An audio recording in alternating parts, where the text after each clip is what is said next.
자, 탄력성 관련 문제 3번입니다. 다음 중 가로 안이 올바르게 묶인 것, 다만 중간점을 이용하여 계산한다 라고 했습니다. 근데 여기서 일반적인 탄력성 말고 중간점 기준 탄력성이거든요. 한번 따져보도록 하겠습니다. 여러분, 우리가 수요의 가격 탄력성 그러면 원래 공식은 가격 변화율분의 수요량의 변화율인 건 이미 알고 계시죠? 자, 분모가 가격 변화율이고 분자가 수요량의 변화율, 이게 가장 기본적인 공식인 거죠. 그런데 현실적으로 문제를 접하시다 보면 가격이 몇 퍼센트 바뀔 때 양이 몇 퍼센트 바뀐다 이렇게 출제되는 경우는 많지가 않아요. 그럼 대충 어떻게 문제 나오냐면 가격이 얼마에서 얼마로 변동할 때 수요량이 얼마에서 얼마로 변동한다면 탄력성이 얼마가 되겠는가 보통 이렇게 출제가 되고 있다는 거죠. 따라서 우리는 그 가격의 변화율과 수요량의 변화율 값을 직접 구할 수 있어야만 그 상대방이 원하는 답을 구하는 경우가 일반적이라고 보시면 됩니다.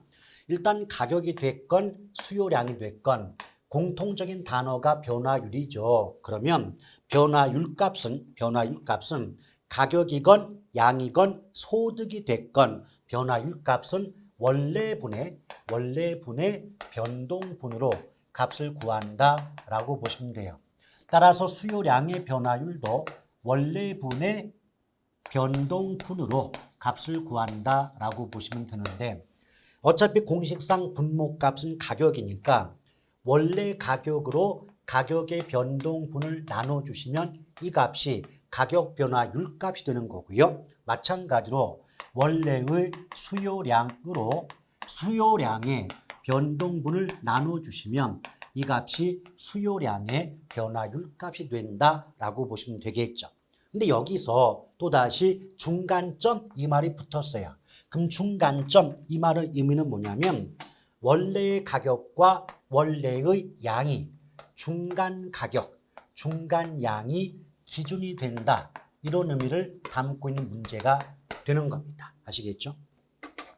그럼 지금 주어진 조건을 보시면 A 상간의 점포의 월 임대료가 75에서 125로 바뀐다 그랬어요. 그럼 변동분, 가격의 변동분은 75에서 125로 바뀌어도 50이 바뀌는 거고 거꾸로 125에서 75로 바뀌어도 50이 바뀌는 거 아니겠습니까? 따라서 가격의 변동분은 50이 된다는 걸 알 수가 있죠. 그런데 원래의 가격은 중간점이니까 중간 가격이 됩니다. 그 말은 75만 원과 125만 원의 중간 가격이 원래 가격이 된다는 거죠. 이럴 때는 간단하게 값을 구하는 방법이 뭐냐면 75 더하기 125를 하면 이게 200이 나오지 않습니까? 맞죠?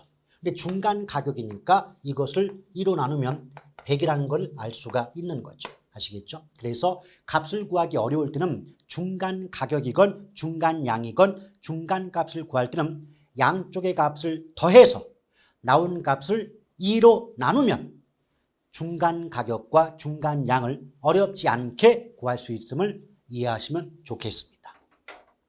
따라서 이때 중간 가격은 100이 되는 거죠. 그럼 일단 분모값인 가격 변화율만 놓고 본다면 100분의 50이에요. 그럼 0 하나 지우면 10분의 5인데 10분의 5건 뭐건 간에 딱 봐도 절반이니까 0.5인 건 금방 아실 수가 있게 되는 것 아니겠습니까? 맞죠? 그럼 마찬가지로 수요량의 변화율 값 구해보도록 할게요. 수요량을 보니까 165에서 75로 줄었다 그랬어요. 그럼 여러분 생각해봐요. 165가 75로 줄어도 90이 변동한 거고 거꾸로 75가 165가 된다 하더라도 90이 바뀌지 않았겠습니까? 맞죠? 그러면 수요량의 변동분은 90임을 알 수가 있어요. 근데 원래 수요량도 중간 양이 돼야 되니까 가볍게 어떻게 구하면 될까요? 그렇죠. 165 더하기 75 해서 나온 값을 2로 나눠주시면 상관이 없지 않겠습니까? 맞죠? 그럼 165 더하기 70은 얼마가 됩니까? 240이 돼요. 그럼 240을 2로 나누면 120이 되겠죠. 그럼 결과적으로 120분의 90인데 0 하나 지워주면 나눠봤을 때 0.75의 값이 나오게 됩니다. 그럼 최종 결론 분모값 가격 변화율은 0.5인데 분자값 수요량의 변화율이 0.75가 되니까 최종적인 가격 탄력성은 1.25에 해당이 되겠죠. 1.5에 해당이 됩니다. 따라서 이 문제의 정답은 5번이 되는데 여러분 생각해봐요. 이 문제도 전혀 공식을 기억하지 못하고 어떻게 풀어내는지 모른다 할지라도 보기 5개 중에서 몇 가지 정도는 없애버릴 수 있어요. 무슨 말이냐? 일단 여기 보세요. 우리 내용 모릅니다. 보기만 보고 하는 겁니다. 탄력성 값이 0.9라고 나왔어요. 그럼 탄력성이 0.9는 1보다 작은 값이죠. 맞죠? 그럼 탄력성이 1보다 작으면 탄력입니까? 비탄력입니까? 비탄력이잖아요. 그럼 이런 1번 같은 보기는 나올 수가 없는 구조 아닙니까? 맞죠? 또 하나 4번도 보세요. 4번의 경우는 탄력성 값이 1.1이에요. 그럼 탄력성 값이 1.1이란 말은 1보다 큰 값 나왔잖아요. 맞죠? 그럼 탄력성 값이 1보다 크면 탄력입니까? 비탄력입니까? 탄력이잖아요. 근데 비탄력 써 있죠. 그래서 전혀 계산을 모른다 할지라도 보기만 놓고도 1번과 4번은 처음부터 답일 수가 없는 구조라고 보시면 되겠습니다. 아시겠죠? 여러분 계산기 갖고 계시죠? 그럼 0.75 나누기 0.5 하시면 얼마가 될까요? 1.5가 나오게 되는 거죠. 또 1.5라는 값 자체는 1보다 크니까 당연히 탄력적일 수밖에 없는 구조고요. 이해되시겠죠? 자, 이렇게 값을 구해 보시면 되는 겁니다. 자, 그 다음 4번 문제를 보도록 할게요. 4번 문제. 지금 어느 지역 아파트의 가격이 6% 인상되었다. 오피스텔 수요의 가격 탄력성이 1.5라면 아파트 수요량의 변화는 그랬는데 여러분 이 탄력성 값이 나오지 않습니까? 그럼 탄력성이 나오면 무조건 곱하는 게 있어요. 무슨 말이냐? 예컨대 주어진 조건 속에 가격 탄력성이 나온다면 무조건 가격 변화를 곱해 주세요. 그러면 결과적으로 그 물건의 수요량의 변화율 값을 구할 수가 있게 되는 구조라는 거죠.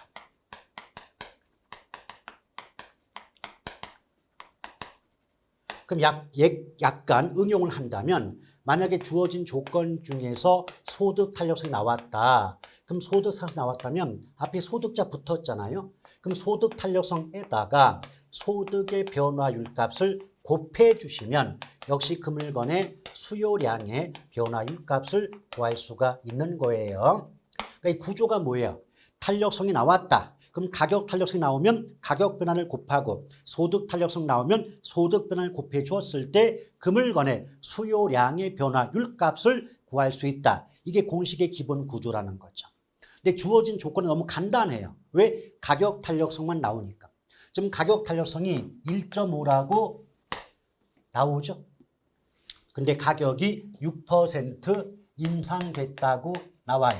제가 아까도 언급을 했지만 계산 과정에서 퍼센트 이런 건 신경 쓰지 마세요. 숫자만 보시면 돼요. 그럼 1.5 곱하기 6이면 6에는 6, 6, 5, 30이니까 9란 말이에요. 9. 9가 나오는데 자 계산기 갖고 계시죠? 그럼 1.5 곱하기 6 하면 9 나와요. 자 9까지는 봤어요. 그런데 탄력성이 크든 작든 간에 가격이 올라가면 값이 비싸지게 되니까 그 물건 더 사게 돼요? 덜 사게 돼요? 덜 사게 되죠? 그럼 9%가 감소한다가 답이죠. 근데 이 문제는 너무 쉽게 9라는 숫자가 4번 하나뿐이 없기 때문에 곧바로 정답을 구할 수 있는 그런 문제가 되는 겁니다. 아시겠죠? 자, 4번을 또 풀어봤고 이제 우리는 5번 문제를 보도록 하겠습니다. 지금 5번을 보니까요. A 부동산에 대한 수요의 가격 탄력성과 소득 탄력성이 각각 0.6과 0.4라고 나옵니다. 이때 A 부동산 가격이 5.5 상승하고 소득이 7.5 증가할 경우 A 부동산 전체 수요량의 변화율이 얼마가 되냐라고 물어봤는데 제가 조금 아까 다른 문제 풀 때도 얘기 드렸지만 탄력성 나오잖아요. 그러면 그 탄력성에다가 가격 탄력성이면 가격 변화를 곱해주고 소득 탄력성이면 소득 변화를 곱해주게 되면 결론적으로 그 문제 전체, 그 물건 전체의 수요량의 변화율 어렵지 않게 구할 수 있어요, 여러분. 그럼 볼게요. 첫 번째, 지금 가격 탄력성이 나왔어요. 그럼 가격 탄력성 나왔다면 가격 나왔으니까 가격 변화율을 곱해주세요. 그럼 결과적으로 그 물건의 수요량의 변화율을 구할 수 있어요. 마찬가지예요. 또 하나 주어진 게 소득 탄력성이죠. 그러면 소득 탄력성 나오면 소득이 나왔으니까 당연히 소득의 변화율을 곱해주세요. 그러면 결과적으로 그 물건의 수요량의 변화율을 구할 수 있어요. 자, 하나씩 대입해 볼게요. 가격 탄력성은 0.6인데 소득 탄력성이 0.4라고 나와 있죠. 그런데 두 번째 줄 가격이 5.5% 상승하고 소득은 7.5%가 증가한다고 나옵니다.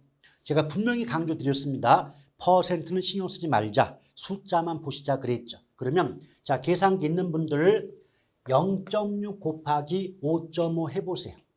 0.6 곱하기 5.5 하게 되면 수요량이 얼마가 나올까요? 5, 6, 30, 5, 6, 30이니까 3.3이 나와요. 자, 5.5 곱하기 0.6 하면 3.3 나오는 거 맞죠? 그런데 아시잖아요. 탄력성 관계없이 가격이 올라가면 비싸지니까 그 물건 덜 사게 되기 때문에 3.3이 줄어든다라고 보시면 돼요. 자, 끊고요. 이제 소득 볼게요. 0.4 곱하기 7.5 하시면 7, 4, 28, 5, 4, 20이니까 3이 나와요. 3. 3이 나오는데 뭐 탄력성 값 보시기 전에 소득이 올랐잖아요. 소득이 늘면 더 많이 사기 때문에 수요가 증가하는 원인이라고 경제론 배울 때 배워봤던, 공부해봤던 기억나시지 않습니까? 맞죠? 그래서 수요량은 3이 증가해요. 그럼 결론 따져볼게요. 가격 탄력성을 본다면 수요량이 3.3이 줄어드는데 소득 탄력성을 본다면 수요량이 3이 늘어나니까 전체적인 양은 0.3만큼 감소한다고 결론 낼 수 있겠죠. 그럼 보기 5개 중에 0.3 감소 나온 보기는 1번 하나뿐이 없으니까 5번의 정답은 1번임을 확인할 수가 있었습니다. 자, 그 다음에 6번 문제를 보도록 할게요. 6번 문제. 자, 단독주택에 대한 수요의 가격 탄력성이 2, 소득 탄력성이 0.3, 빌라 가격에 대한 단독주택 수요의 교차 탄력성이 0.2. 오늘 드디어 탄력성 패밀리 삼형제 모두 출동했네요. 근데 아시잖아요. 제가 계속 무엇을 강조드렸습니까? 탄력성 나왔다. 그럼 가격 탄력성 나오면 가격 변화율 곱하기 소득 탄력성 나왔다. 소득 변화율 곱하기 교차 탄력성 나와도 가격 변화율 곱해준다면 전체적인 수요량의 변화율 값을 구할 수 있어요. 그러니까 반복적으로 계속해서 그 공식을 어떤 써보는 연습을 하실 필요가 있는 거죠. 자, 하나씩 해볼게요. 지금 가격 탄력성이 나왔네요. 그럼 가격자가 붙어 있으니까 무엇의 변화를 곱해준다? 가격 변화율을 곱해준다. 그럼 결론적으로 수요량의 변화율을 구할 수 있는 거 맞죠? 자, 똑같아요. 소득 탄력성 나왔죠? 그럼 소득 탄력성 나오니까 앞에 소득자가 붙어 있기 때문에 소득 변화율을 곱해 주시면 결론적으로 역시 수요량의 변화율 값을 구할 수가 있어요. 또 마지막으로 교차까지 나왔네요. 그럼 교차 탄력성이 나오면 역시 곱하기 가격 변화를 하시면 돼요. 어차피 교차가 나왔다는 건 물건이 2개가 나왔다는 거고 물건 2개 중에 가격이 바뀐 물건의 변화율을 곱해 주시면 되는 거죠. 그럼 결과적으로 역시 수요량의 변화율 값을 구할 수가 있습니다. 그럼 이 세 가지를 모두 구해서 비교한다면 최종적인 전체적인 수요량의 변화율을 알 수가 있는 거죠. 그럼 들어가 볼게요. 하나씩. 자, 이랬는데 지금 단독주택 가격, 또 소득, 또 빌라 가격이 모두 5%씩 오른다고 나오지 않습니까? 그럼 무조건 곱하기 5씩 하면 돼요. 우리 계산할 때 퍼센트 신경 쓰지 말자 그랬잖아요. 맞죠? 그럼 가격 탄력성이 2고 소득 탄력성 0.4, 교차 탄력성 0.1인데 각각 가격도 5, 소득도 또 가격도 5가 올랐으니까 곱해만 주면 돼요. 그럼 2 곱하기 5는 10이죠. 근데 가격이 올랐다면 값이 비싸지니까 수요량이 늘겠어요, 줄겠어요? 덜 사죠? 줄어들어요. 그럼 10이 감소합니다. 자, 0.4 곱하기 5인데 어차피 곱하기 5는 절반이니까 지금 어때요? 5, 4, 20이죠? 그럼 5, 4, 20이니까 2네요. 2. 2가 늘어요. 왜? 소득이 올랐다기 때문에 소득이 올라가니까 수요는 증가할 수밖에 없겠죠. 그럼 또 곱하기 5이 10인데 5이 10이니까 1이에요. 그렇죠? 근데 교차 탄력성이 0.이란 말은 교차 탄력성이 0보다 크다는 거고 교차 탄력성이 0보다 크다면 대체제예요. 대체제. 그럼 대체제는 가격과 수요가 같은 방향, 가격과 수요가 비례, 같은 방향으로 바뀌는 물건 아닙니까? 그럼 지금 가격이 올랐다고 나오잖아요. 그러면 수요도 같은 방향이니까 증가한다고 나와야 되는 겁니다. 아시겠죠? 그럼 전체를 비교해 볼게요. 가격 탄력성에 의하면 수요량이 10이 감소하는데 소득 탄력성에 의하면 2가 늘고 교차 탄력성에 의하면 1이 늘어요. 그럼 늘어난 거 합하면 3이 늘었죠. 그럼 전체적인 양은 10이 줄었는데 3이 늘었으니까 빼주면 원래보다 7이 감소한다라고 볼 수가 있지 않겠습니까? 맞죠? 그래서 보기 5개 중에 7% 감소가 나온 5번이 정답이 된다라고 보시면 돼요. 자, 7번의 정답은 5번이었습니다. 자, 그 다음에 지금 6번까지 풀었고 이제 7번 볼게요. 6번 풀었네요. 이제 7번이 아니라. 자, 7번 문제 봅니다. A 부동산에 대한 수요의 가격 탄력성과 소득 탄력성이 각각 0.9와 0.5다. 소득이 4% 증가할 때 A 부동산 전체 수요량이 1.6이 감소한다면 A 부동산 가격 변화율이 얼마냐라고 물어봤습니다. 그럼 여기서 말이죠. 어차피 이제 요 공식을 좀 재활용하도록 하겠습니다.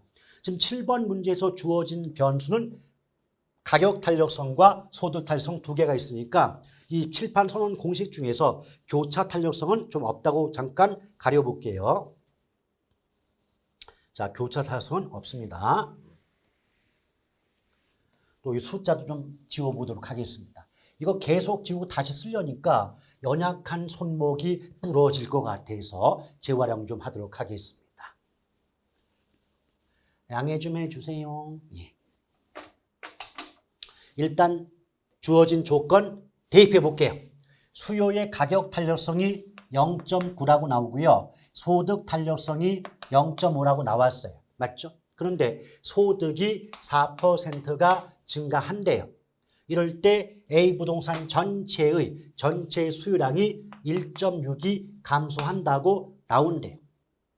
지금 하나씩 해볼게요, 여러분. 지금 소득 탄력성 우리가 구할 수 있는 것부터 먼저 구하는 겁니다. 소득 탄력성이 0.5인데 소득이 4가 늘었대. 그럼 0.5 곱하기 4 하면 5, 4, 20이니까 2가 증가하겠죠. 왜?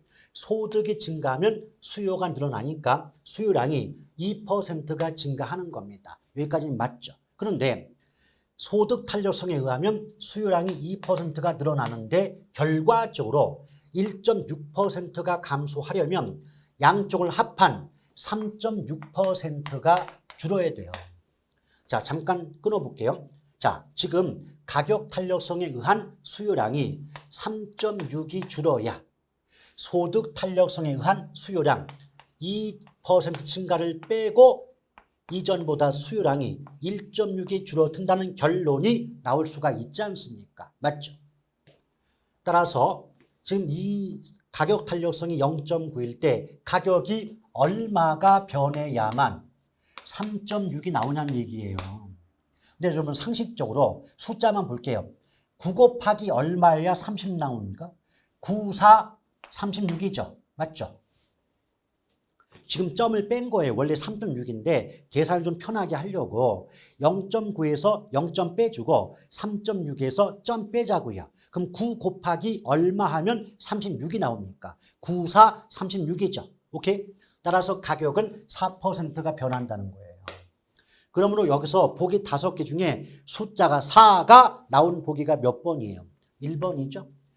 그러므로 7번의 정답은 1번이라고 보시면 되는 겁니다. 아시겠죠? 자, 8번 문제 들어갑니다. 8번. 여기도 보니까 수요의 가격 탄력성, 소득 탄력성 나와 있죠. 그럼 우리 아까 한 것처럼 똑같이 써놓고 보시면 돼. 가격 탄력성이 0.8이에요. 소득 탄력성이 0.5고요. 그런데 다세대 주택 가격이 6%가 오른대요. 근데 그럼에도 불구하고 전체적인 양은 7%가 증가한다는 결론이 나온다는 거죠. 그렇게 되려면 이 소득은 얼마만큼 변해야 되겠니? 라고 물어보는 게 이 문제의 핵심이다 라고 보시면 됩니다. 그럼 일단 주어진 조건을 가지고 값을 구할 수 있는 것부터 보시면 돼요. 첫째, 여기 6, 8에 48이죠? 퍼센트 없고 숫자만 보면 6, 8에 48인데 가운데 점이 있으니까 4.8이고요. 가격이 상승한다는 건 값이 비싸진다는 뜻이니까 그만큼 덜 사게 되겠죠. 그래서 4.8이 감소하게 돼요.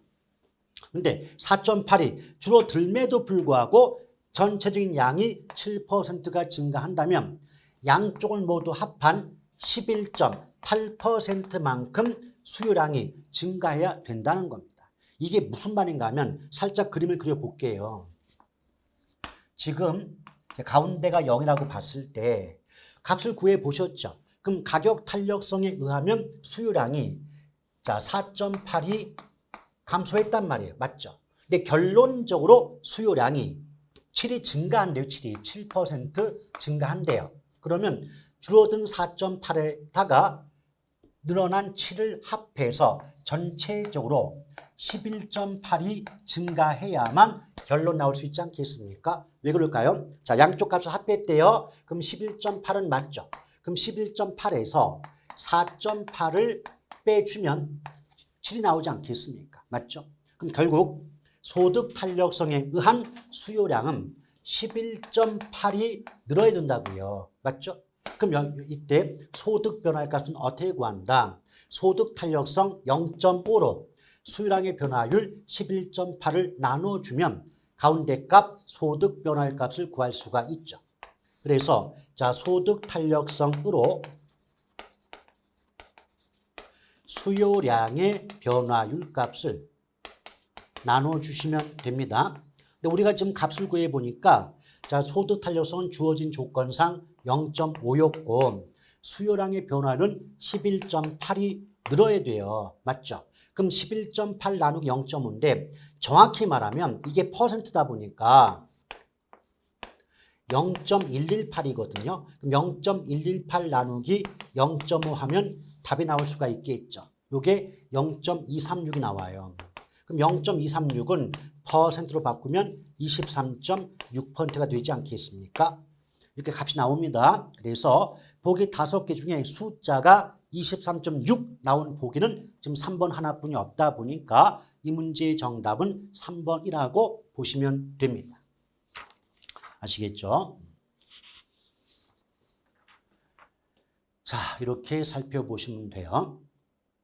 그러니까 어찌됐건 탄력성 여러 개 나왔죠? 그럼 무조건 가격 탄력성 곱하기 가격 변화율, 소득 탄력성 곱하기 소득 변화율, 교차 탄력성 곱하기 가격 변화를 해주면 수요량의 변화율을 비교할 수가 있다. 이게 첫 번째고, 두 번째, 만약 상대방이 가격 탄력성이 얼마냐고 구해봐라 라고 한다면 가격 변화율 분의 수요량의 변화를 하면 답이 날 것이고 또 가격 변화율이 얼마냐고 물어본다면 가격 탄력성 분의 수요량의 변화를 하시면 가운데 값 가격 변화율 값도 구할 수가 있다라고 보시면 돼요.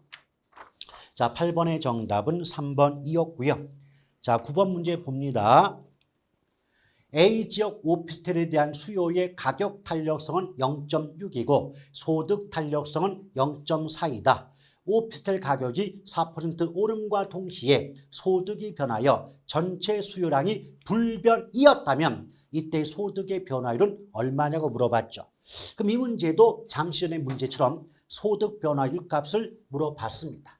자, 주어진 조건 이제 대입해 볼게요.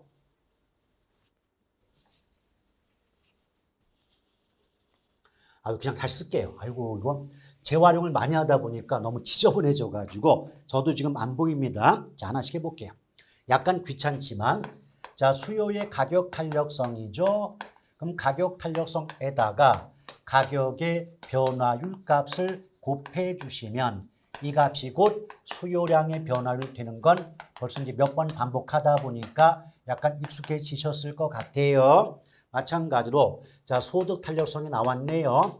그럼 소득 탄력성에다가 소득의 변화율 값을 곱해 주시면 결론적으로 수요량의 변화율 값을 구할 수가 있는 거예요. 자, 그러면 대입합니다. 수요의 가격 탄력성 0.6, 소득 탄력성 0.4 주어졌네요. 근데 가격이 4% 오름과 동시에 소득이 변했다. 근데 소득이 얼마 변했는지는 아직 몰라요. 그런데 결론적으로 전체적인 양의 변화가 불변이라 그랬어요. 근데 항상 값을 구할 때는 구할 수 있는 것부터, 값을 구할 수 있는 것부터 계산하셔야 돼요. 자, 첫 번째, 자, 퍼센트 없고 숫자만 보시면 0.6 곱하기 4는 2.4죠. 2.4 나왔어요. 근데 가격이 올라간다. 값이 비싸진다. 더 삽니까? 덜 삽니까? 덜 삽니다. 그럼 2.4가 줄어듭니다.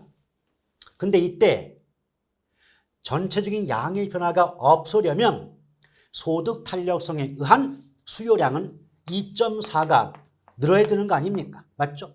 2.4가 줄어들 때 2.4가 늘면 줄어든 만큼 늘어나니까 양의 변화가 없게 되는 거 아닙니까? 맞죠? 그럼 보세요. 그럼 숫자만 놓고 보세요. 숫자만 놓고 보면 자, 0이 없다고 볼게요. 4 곱하기 얼마 해야 24가 나옵니까? 4, 6에 24 맞죠? 그럼 가운데 소득의 변화율은 뭐 6%가 됐건 60%가 됐건 6자가 나와야 되는 거 아니에요? 맞죠? 그럼 보기 5개 중에 숫자 6 나온 보기가 몇 번입니까? 4번이죠. 아시겠죠? 어렵지 않습니다. 그래서 이게 처음에 계산을 접해보고 아직 공식도 외우지 않은 상태에서 문제를 풀어보려고 하니 와닿지 않아요. 그리고 문제를 수업을 들을 때는 대충 그런가 보다 하는데 막상 혼자 풀어보려면 막히죠. 그게 정상이에요, 여러분. 혼자 풀어볼 때 막히는 게 정상이고 막히니까 반복할 수밖에 없는 거고 막히니까 돈을 내면서 한번 들어보는 거죠. 아시겠습니까? 물론 우리 수업은 무료지만 그렇죠. 이거예요. 그래서 내가 숫자 보고 지금 공식 외웠는데 답이 안 나온다. 나는 좀 머리가 안 좋은가 봐. 그게 정상이라니까요. 누가 처음부터 그 문제를 풀어냅니까? 그렇게 한 번 듣고 문제가 풀린다? 천재입니다. 학원에 오실 필요가 없고 수업 들으실 필요가 없겠죠. 근데 그런 분은 정말 드문 케이스니까 걱정하지 마시고 반복하고 또 반복하는 학습이 요구됩니다. 자, 10번 문제 볼게요. 다음 아파트 가격에 대한 빌라 수요의 교차 탄력성을 물어봤습니다. 빌라 수요의 교차 탄력성. 그러면 항상 제가 무슨 말씀드렸습니까? 어떤 값을 구하면 그 값을 구하는 공식부터 써놓고 보자. 이 문제가 원하는 값은 교차 탄력성이에요. 근데 아파트 가격에 대한 빌라 수요의 교차 탄력성인 거죠. 그럼 보세요. 제가 앞에서도 언급했지만 어떤 문장이 됐든 간에 뭐뭐에 대한 이 말 나오면 대안의 앞부분이 분모가 되고 대안의 뒷부분이 분자가 된다 그랬어요. 따라서 이때 교차 탄력성 공식은 일반적인 가격 탄력성 공식과 똑같이 가격 변화율 분의 수요량의 변화율로 값을 구하는 그 구조는 동일하지만 어차피 교차가 나왔다는 건 물건이 두 개가 나온다는 거예요. 그렇죠? 여기 보면 아파트가 있고 빌라가 있고 두 개의 물건이 나와 있지 않습니까? 맞죠? 근데 대한의 앞이 아파트니까 가격이 바뀌는 건 아파트가 되고요. 수요량이 바뀌는 건 빌라가 되는 거예요. 아시겠죠? 그래서 분모가 아파트고 빌라가 분자가 된다. 일단 이렇게 써놓고 보자 이겁니다. 오케이? 그러니 여러분 주어진 조건 보니까 아파트 가격은 4%가 오른다 그랬고요. 자, 가격이 4%가 오른다 그랬습니다. 근데 소득이 8%가 오른다 그랬어요.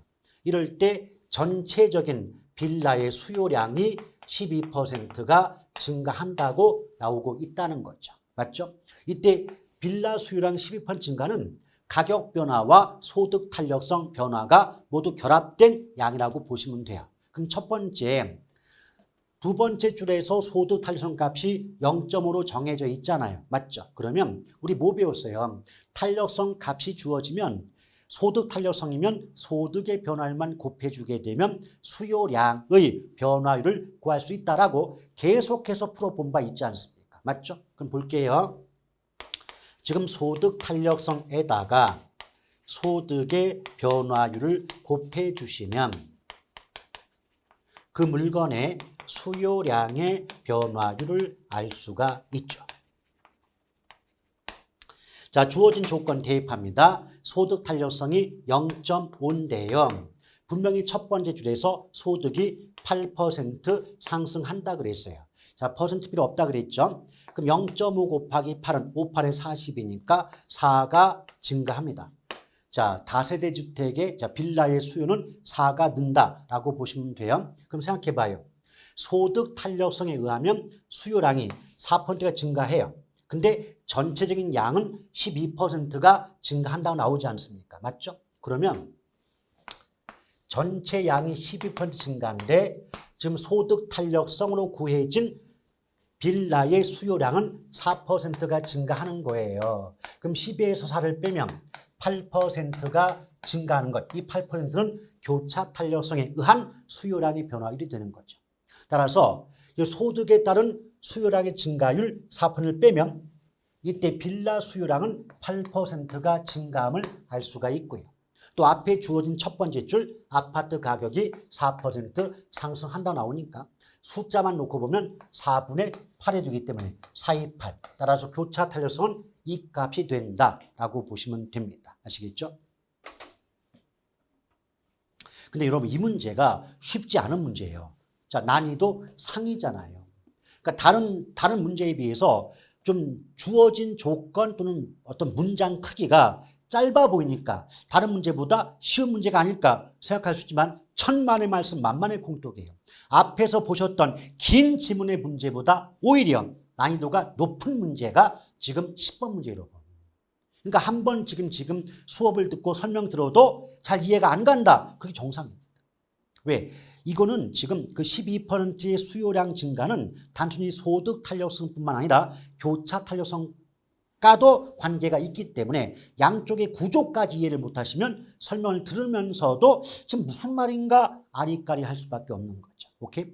다시 한번. 이때 분명히 빌라의 수요는 12%가 증가하죠. 이때 그 12% 증가 속에는 소득 탄력성에 의한 수요량의 증가와 교차 탄력성에 의한 수요량의 증가가 모두 포함되어 있다는 뜻이에요. 오케이? 근데 우리가 지금 알기 쉽게 문제를 풀어봤더니 소득 탄력성 0.5고 소득이 8에 넣었다. 그럼 0.5 곱하기 8하면 소득 탄력성에 의하면 지금 빌라의 수요량이 4%가 증가한 걸 알 수가 있는 거예요. 그럼 전체 12%가 늘었는데 소득 탄력성에 의하면 4%가 증가하는 거니까 이걸 뺀 나머지 8%가 교차 탄력성의 공식상 분자값인 빌라 수요량의 변화율에 해당이 되는 것이고 이미 첫 번째 줄에서 아파트 가격의 변화율이 4라고 주어져 있으니까 4분의 8이 되기 때문에 교차 탄력성은 이 값이 나온다라고 값을 구할 수가 있는 구조라는 거죠. 아시겠죠?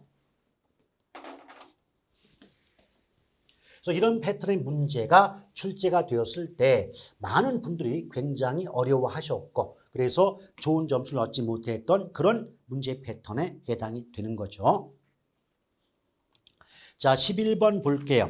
지금 A적 오피스텔의 임대료가 12.5%가 상승하고 수요가 15% 감소하자 이 지역의 빌라의 임차 수요가 25% 증가하였다.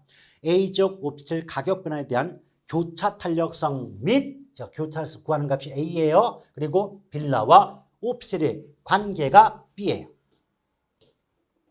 근데 이거 계산 하나도 안 하고도 보기 3개는 날릴 수 있어요, 여러분. 한번 볼게요, 여러분. 여기 지금 1번부터 보기 5번까지 교차 탄력성이 모두 0보다 크죠. 맞죠? 2.0, 2.0, 0.5, 0.5, 0.3 모두 마이너스 값이 없잖아요. 그렇죠? 그럼 우리 정리해 볼게요. 교차 탄력성이 0보다 크면 대체제이고 0보다 작으면 보완제인 거는 기억하시고 계셔야 돼요. 오케이?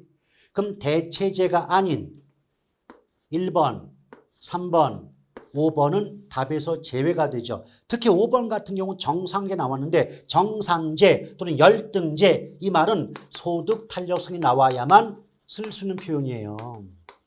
그럼 우리 계산 하나도 안 해봐도 이것만 놓고 교차 탄력성 값의 크기를 놓고 보완제 아니에요, 정상제 아니에요 빼니까 정답은 2번 아니면 4번으로 압축이 되는 거 아니겠습니까? 맞죠?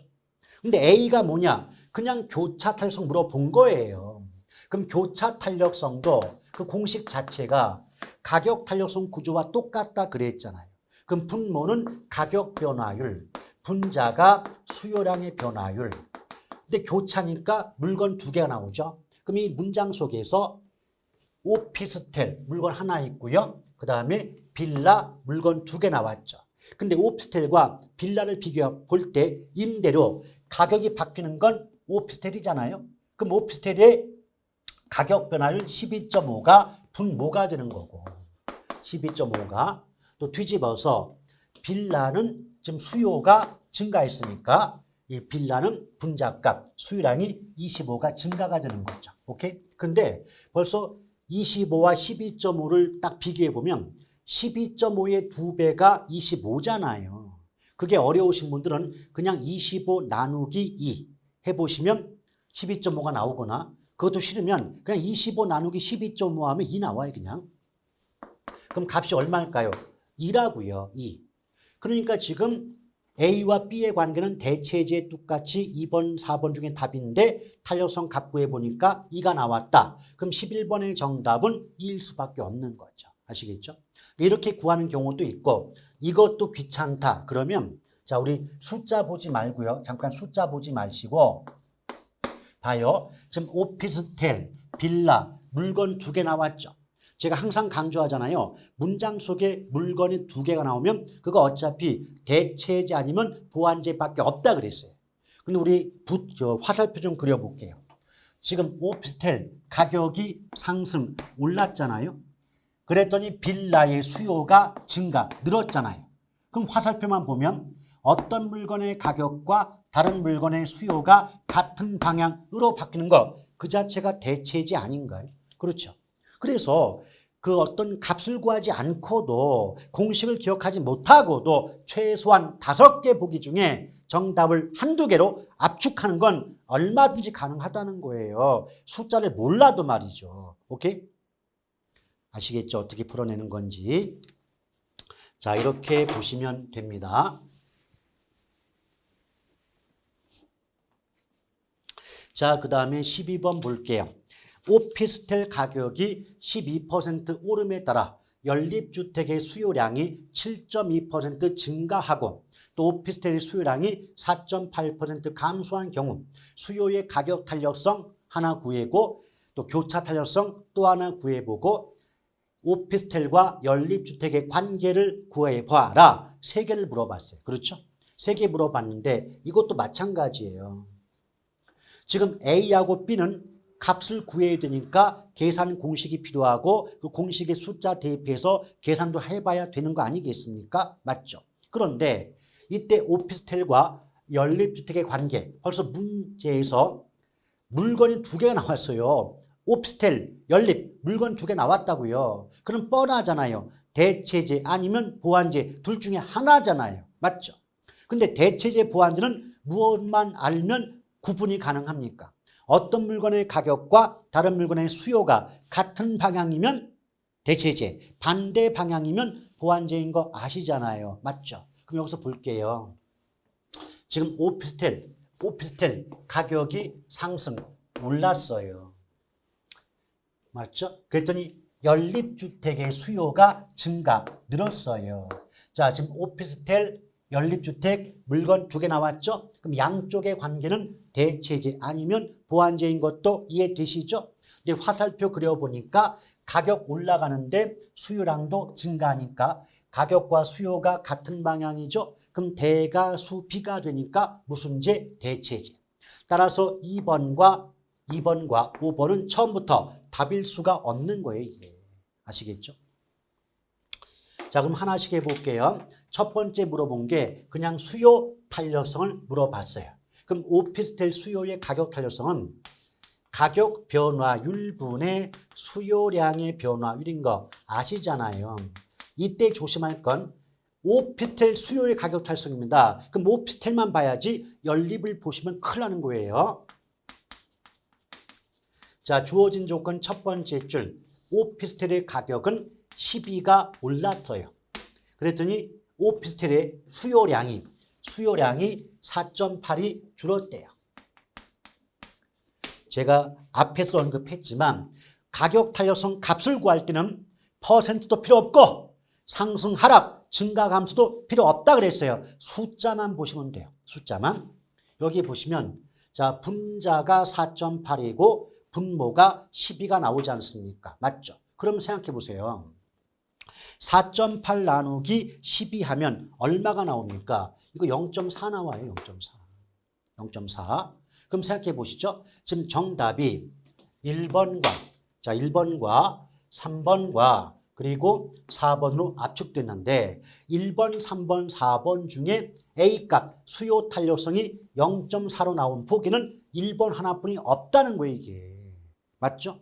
그렇기 때문에 이 문제의 정답은 1번이다. 이렇게 풀 수도 있고요. 아싸리 처음부터 정석대로 순서대로 수요의 가격 탄력성부터 구하면 0.4가 나오고 그럼 수요 탄력성 A값이 0.4 나오는 건 1번과 2번 둘 중에 하나로 압축될 수가 있는 거 맞죠? 그런데 오피스텔 가격 오르고 연립의 수요가 증가하니까 오피스텔과 연립은 가격과 수요가 같은 방향이 되기 때문에 대체제가 되잖아요. 보완제가 나올 수 없잖아요. 맞죠? 그래서 이렇게 구하는 방법도 있다. 그러니까 무슨 말이냐? 이 문제가 원한 순서대로 풀어서 첫 번째 A값 수요 탄력성이 0.4가 나왔을 때 1번과 2번 압축해 놓고 굳이 B를 보지 마시고 C 오피스텔과 연립주택의 상호관계 대체제냐 보완제냐 그럼 가격과 수요가 같은 방향이면 대체제 반대 방향이면 보완제. 근데 지금 가격이 오르는데 수요가 늘었으니까 같은 방향으로 바뀌기 때문에 대체제 이렇게 해서 1번이 답이구나 라고 푸는 방법도 있고요. 처음부터 오피스텔과 연립의 관계 봤을 때 같은 방향 가격과 수요가 같은 방향이니까 보완제는 안 돼. 그래서 2번과 5번을 제외하고 나머지 1, 3, 4로 압축해놓고 문제를 푸는 것도 방법이다. 아시겠죠? 이렇게 보실 것.